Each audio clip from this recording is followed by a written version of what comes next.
Bulletin میں ایک بار پھر خوش آمدید۔ ریڈیو آواز ادب برلن اور عالمی افسانہ فورم کے زیر اہتمام 2 روزہ یورپین اردو رائٹرز فیسٹیول منایا گیا۔ فیسٹیول میں یورپ کے 10 سے زائد ممالک کے مصنفین، شعراء اور صحافی حضرات نے حصہ لیا۔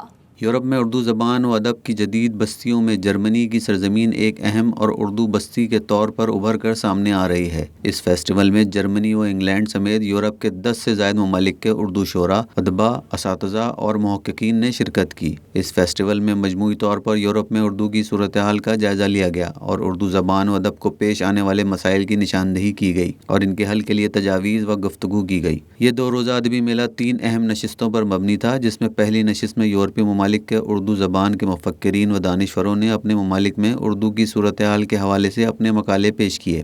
یورپین اردو رائٹرز فیسٹیول کی دوسری نشست اردو افسانے سے متعلق تھی، جس میں یورپ اور خاص طور پر جرمنی کے افسانہ نگاروں کے بہترین اردو فسانے اور تراجم پیش کیے گئے۔ اس 2 روزہ ادبی میلے کی آخری نشست 18 اکتوبر کو ایک مشاعرے کی صورت میں ہوئی، جس میں یورپ کے 10 سے زائد ممالک کے شعراء، شاعرات نے شرکت کی۔ مشاعرے کو آغاز سے اختتام تک دلچسپ بنائے رکھا۔